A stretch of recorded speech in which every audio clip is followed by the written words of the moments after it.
Hello student, स्वागत है आप सभी का एक और नए वीडियो में। तो पहले 3 लेक्चर्स में हम लोगों ने बायोलॉजी क्लास 10th के फर्स्ट चैप्टर को कवर किया था, जो कि था पोषण। ठीक है। अब जय प्रक्रम का जो दूसरा पार्ट होता है, मतलब जो दूसरा टॉपिक है वो है श्वसन। तो इस दूसरे चैप्टर को आज हम लोग स्टार्ट करने जा रहे हैं। ये भूलना मत, बताया थे पहले चैप्टर में ही कि श्वसन जो है ये जय प्रक्रम का ही क्या एक पार्ट है। तो chapter number 2 biology class 10th Bihar board वो है श्वसन। स्टार्ट करते हैं सबसे पहले। अब वही सबसे पहले इसका परिभाषा हम लोग को देखना है कि जय पराक्रम किसे कहते हैं। पहले चैप्टर में बता देते कि जय पराक्रम किसे कहा जाता है। वे सारी क्रियाएं जिनके द्वारा जीवों का क्या होता है, अनुरक्षण होता है, जय पराक्रम कहलाती है। मतलब जीव अपनी कैसे मेंटेनेंस करते हैं लाइफ की, उसके बारे में। ठीक है। अब जय पराक्रम में बताए ये भी थे कि कौन कौन सी प्रक्रियाएं होती है। तो सबसे पहले कौन सा होता है, पोषण होता है, इसको इंग्लिश में कहा जाता है न्यूट्रिशन। दूसरा कौन है, श्वसन है। तीसरा परिवहन है। चौथा उत्सर्जन है। और पांचवा क्या है, जनन है। और यही बायोलॉजी के चैप्टर्स भी है तो आप लोगों के क्लास 10th में। ठीक है। तो अब पहला चैप्टर हम लोगों ने पोषण क्या किया है, ये कर लिया हम लोगों ने कंप्लीट। ये हम लोगों ने क्या कर लिया है, कंप्लीट। और आज से जो स्टार्टिंग करने जा रहे हैं वो कौन है, दूसरा नंबर चैप्टर, जिसका नाम क्या है, श्वसन। तो श्वसन, इस चैप्टर का नाम भी क्या है, श्वसन। ठीक है। तो आज से श्वसन हम लोग स्टार्ट करने जा रहे हैं और श्वसन को इंग्लिश में बोलते हैं रिस्पिरेशन। अब श्वसन होता क्या है उसके बारे में जानते हैं। जीवन संबंधी क्रियाओं के सुचारू रूप से संचालन के लिए शरीर को आवश्यक ऊर्जा की पूर्ति के द्वारा, पोषण के द्वारा होती है। वातावरण से ग्रहण किए गए भोज्य पदार्थों का उनके मूल जटिल रूपों में ऊर्जा के उत्पादन के लिए उपयोग करना संभव नहीं है। इसीलिए जटिल खाद्य पदार्थों को पाचन के द्वारा उन्हें सरल रूप में परिवर्तित किया जाता है ताकि वे ऊतकों के द्वारा आसानी से अवशोषित हो सके तथा उनका उपयोग ऊर्जा के उत्पादन के लिए हो सके। देखो, हम जो भी चीज खाना पीना खाते हैं वो बहुत क्या होते हैं, जटिल अवस्था में होता है। मतलब बहुत कॉम्प्लेक्स मॉलिक्यूल्स होते हैं, उनको हमारा बॉडी एब्जॉर्ब नहीं कर सकता है। ठीक है। तो पहले उनको पाचन के द्वारा क्या किया जाता है, उनको घुलाया जाता है, घुलनशील अणुओं में क्या है, बदला जाता है। उसके बाद क्या है, आगे का प्रोसेस देखिए। ठीक है। अब पचे हुए भोज्य पदार्थों से ऊर्जा का उत्पादन भोजन अणुओं के ऑक्सीकरण के द्वारा होता है। भोजन अणुओं के ऑक्सीकरण 2 परिस्थितियों में हो सकता है। देखो, जो भी हम पहले खाते हैं सबसे पहले क्या बनता है, पचे हुए भोजन से ऊर्जा के अणु बनते हैं, मतलब ग्लूकोज बनता है। और ग्लूकोज का ऑक्सीकरण होने के बाद हमको उससे क्या मिलती है, ऊर्जा मिलती है। तो इसके द्वारा अब देखो, जो भी हम लोग खाना खाते हैं उसका ऑक्सीकरण 2 तरीके से हो सकता है। सबसे पहले जब अगर ऑक्सीजन की अनुपस्थिति में होता है, किसमें होता है, अनुपस्थिति में होता है, तब उसे कहा जाता है अवायवीय, एनएरोबिक, मतलब इसमें कोई वायु नहीं है। दूसरा, जब ऑक्सीजन की उपस्थिति में होता है तो उसको बोलते हैं वायवीय, मतलब एरोबिक, इसको बोला जाता है ना।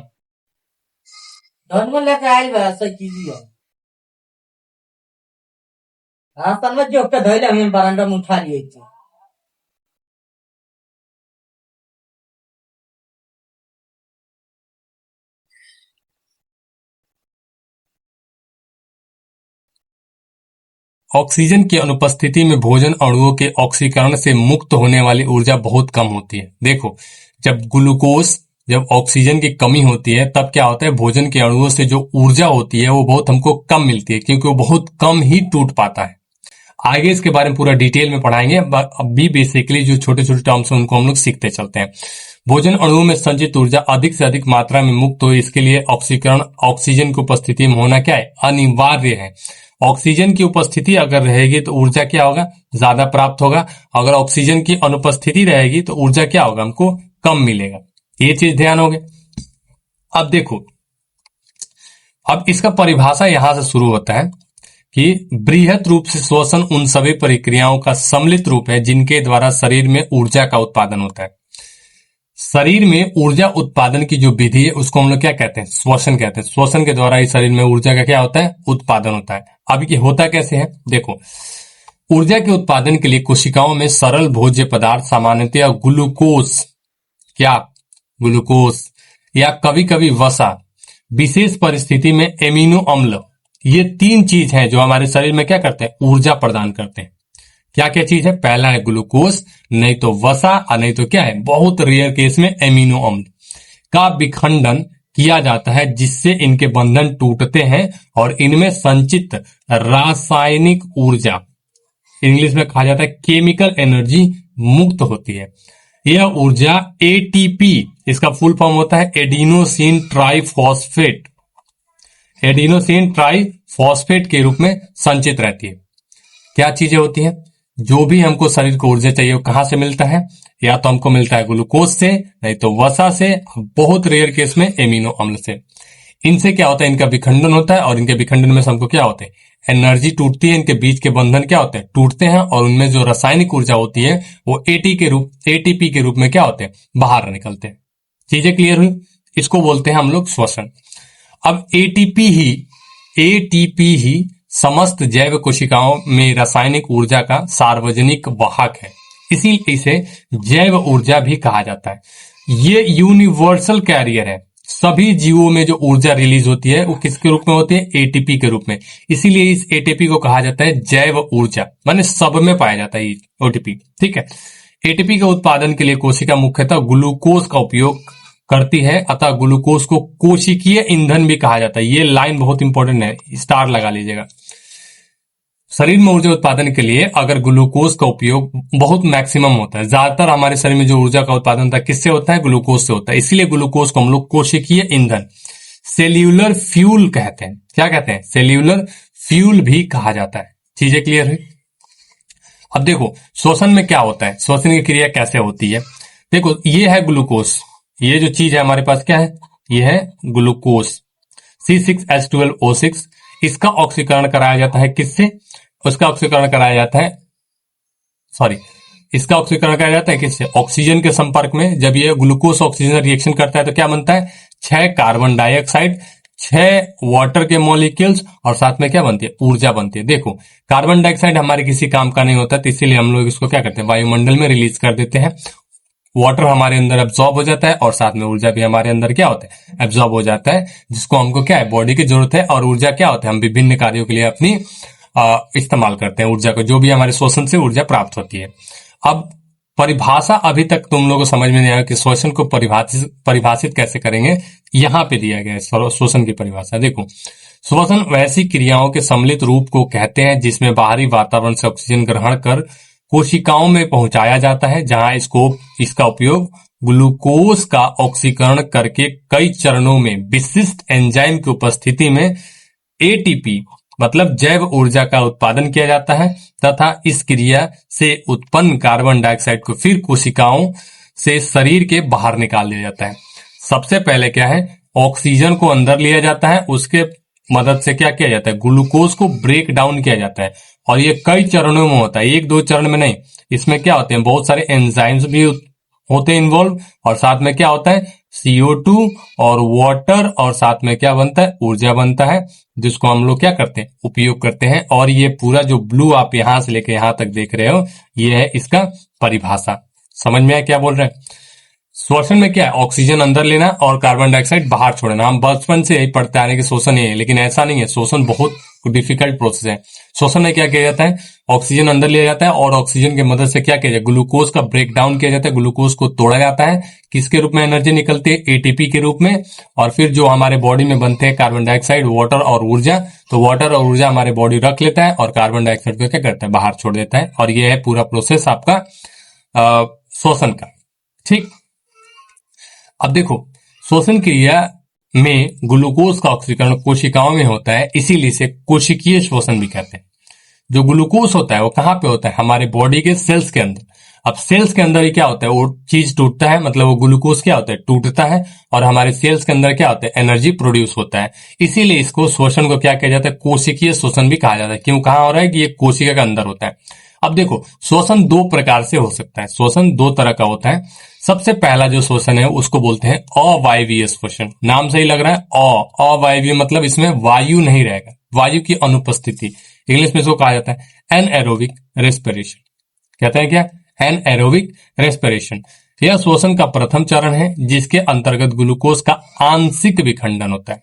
ये चीज याद रखिएगा, आंशिक विखंडन ऑक्सीजन की अनुपस्थिति में होता है। और यह क्रिया कहां पे होती है? कोशिका द्रव्य में होती है। कई बार ऑब्जेक्टिव में क्वेश्चन पूछ चुका है इसके बारे में कि एनाएरोबिक क्या है। ये श्वसन का प्रथम चरण है, जिसमें ग्लूकोज का ऑक्सीजन के अनुपस्थिति में आंशिक विखंडन होता है। और उस आंशिक विखंडन क्रिया कहां पे होती है? वो होती है कोशिका द्रव्य में। समझ गए? एक बार और रिपीट करते हैं, अवायवीय शोषण किसको बोलते हैं? अवायवीय शोषण में ऑक्सीजन नहीं होता है और इसमें ग्लूकोज का आंशिक विखंडन होता है, और आंशिक विखंडन ऑक्सीजन की अनुपस्थिति में होता है, और ये कहां पे होता है? कोशिका द्रव्य में, साइटोप्लाज्म में। अब देखो, इस प्रक्रिया में चूंकि ग्लूकोज अणु का आंशिक विखंडन होता है, अतः इसमें ऊर्जा का बहुत छोटा भाग मुक्त हो पाता है। शेष ऊर्जा पायरुवेट के बंधनों में ही संचित रह जाती है। देखो, जो आंशिक विखंडन होता है ना, तो उसमें ग्लूकोज पूरी तरह से ब्रेक डाउन नहीं हो पाता है। अगर ग्लूकोज ब्रेक डाउन नहीं होगा तो क्या होगा? उसमें से जो भी ऊर्जा ग्लूकोज के अंदर है वो क्या होगी? पूरी तरह से बाहर नहीं आ सकती है, और ग्लूकोज किस में कन्वर्ट हो जाता है? पायरुवेट में। अब पायरुवेट में ही क्या होता है? पूरा का पूरा एनर्जी उसमें रहता है, ऑक्सीजन की अनुपस्थिति रहती है। ठीक है। अब पायरुवेट को आगे तीन स्थिति में हम लोग क्या कर सकते हैं? बांट सकते हैं। पायरुवेट को किस में बांट सकते हैं? तीन स्थिति में। देखो, सबसे पहले क्या चीज है? ऑक्सीजन, सॉरी, पहला नंबर जो क नंबर है, ठीक है, पायरुवेट ऑक्सीजन की अनुपस्थिति में इथेनॉल एवं कार्बन डाइऑक्साइड में परिवर्तित हो जाता है। यह क्रिया किण्वन कहलाती है, जो ईस्ट में होती है। सबसे पहले ईस्ट क्या करते हैं? इस पायरुवेट को ऑक्सीजन की अनुपस्थिति में ग्लूकोज को किस में बदल देते हैं? एथेनॉल में, और साथ में क्या है? कार्बन डाइऑक्साइड में। दो चीज में बदलते हैं।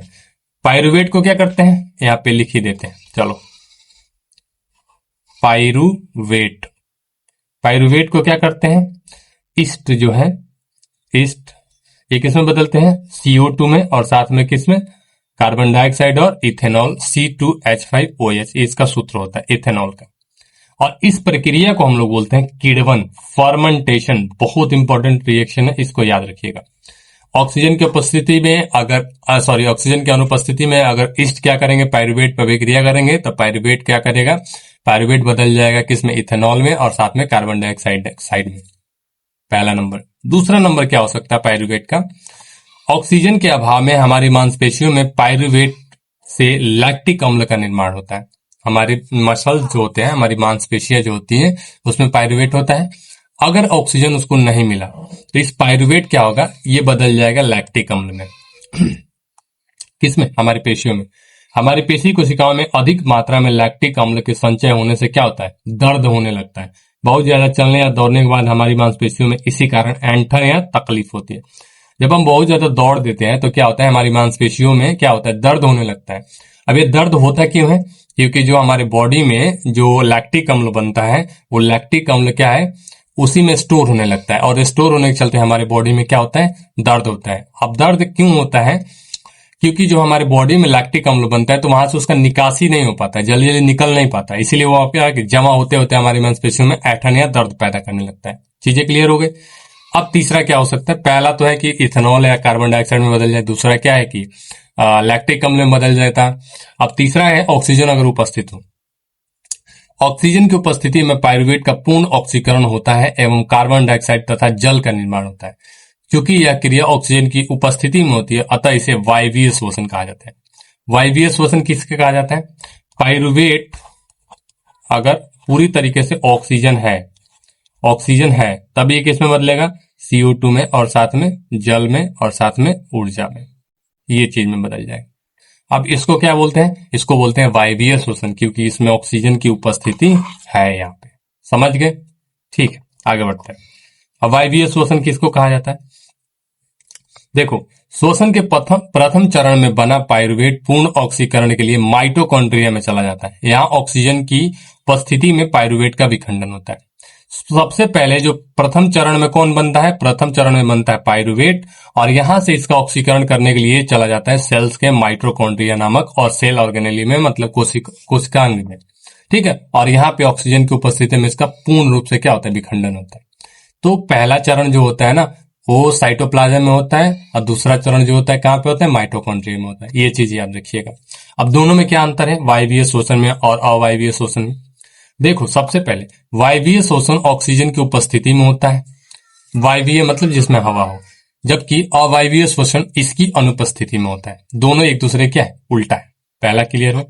वायवीय श्वसन में ऑक्सीजन रहेगा, अवायवीय में ऑक्सीजन नहीं रहेगा। दूसरा, वायवीय श्वसन का प्रथम चरण कोशिका द्रव्य में तथा द्वितीय चरण माइटोकॉन्ड्रिया में पूरा होता है, जबकि अवायवीय श्वसन की पूरी क्रिया कोशिका द्रव्य में होती है। पहला नंबर। वायवीय शोषण में जो पहला चरण है कोशिका द्रव्य में होगा, दूसरा चरण जो है माइक्रोकॉन्ड्रिया में होगा, लेकिन अवायवीय शोषण में पूरा का पूरा जो स्टेप है सब कहां पे होगा, वो सब होगा कोशिका द्रव्य में, वो कहीं भी और किसी में नहीं होगा। दूसरा क्लियर हुआ। तीसरा, वायवीय शोषण में ग्लूकोज का पूर्ण ऑक्सीकरण होता है तथा कार्बन डाइऑक्साइड तथा जल का निर्माण होता है। वायवीय शोषण में और ग्लूकोज का पूर्ण रूप से ऑक्सीकरण हो जाता है, मतलब पूरी तरह से टूट जाता है, और उसमें क्या होता है, कार्बन डाइऑक्साइड तथा जल का क्या होता है, निर्माण होता है। जबकि अवायवीय ऑक्सीजन में ग्लूकोज का आंशिक भी ऑक्सीकरण होता है एवं पाइरुवेट, इथेनॉल और या लैक्टिक अम्ल का निर्माण होता है। चीजें क्लियर हुई। वायवीय शोषण में पूर्ण ऑक्सीकरण होता है तो इसमें कार्बन डाइऑक्साइड और जल बनता है। अवायवीय शोषण में क्या हो सकता है, पाइरुवेट बनता है, नहीं तो इथेनॉल बनता है, नहीं तो क्या बनता है, लैक्टिक अम्ल बनता है। दूसरा, अब लास्ट क्वेश्चन इसका, वायवीय शोषण में अवायवीय शोषण की तुलना में ज्यादा ऊर्जा मुक्त होती है। वायवीय में क्या होता है, वायवीय शोषण में क्या होता है, ऊर्जा क्या होती है, बहुत ज्यादा होती है, और अवायवीय में क्या होती है, ऊर्जा क्या होती है, कम रिलीज होती है। ऊर्जा क्या होती है, कम रिलीज होती है। सिंपल सा बात है, अगर ग्लूकोज पूरी तरीके से टूटेगा तो क्या होगा, ज्यादा ऊर्जा देगा, और ग्लूकोज कम टूटेगा तो कम ऊर्जा देगा। इसीलिए क्या होता है, ग्लूकोज जो है वायवीय शोषण में पूरी तरीके से टूटता है तो ज्यादा एनर्जी देता है, और अवायवीय शोषण में कम टूटता है तो कम एनर्जी देता है। आई होप आपको ये इंट्रोडक्शन पूरा समझ में आया है कि शोषण किसको कहते हैं, क्या चीज हमारे बॉडी में एनर्जी देता है, और किन किन चीजों में क्या होता है, बदलता है। ये है पूरा इंट्रोडक्शन इस चैप्टर का। अगर कल से स्टार्ट करेंगे हम लोग पौधों में शोषण, और उसके बाद जीवों में कैसे शोषण होता है। वीडियो अच्छा लगा हो तो वीडियो को लाइक कीजिएगा, चैनल पे नया है तो सब्सक्राइब कीजिएगा। मिलते हैं नेक्स्ट वीडियो में, तब तक के लिए अपना ख्याल रखिए और अपनी पढ़ाई कंटिन्यू रखिए। Good luck.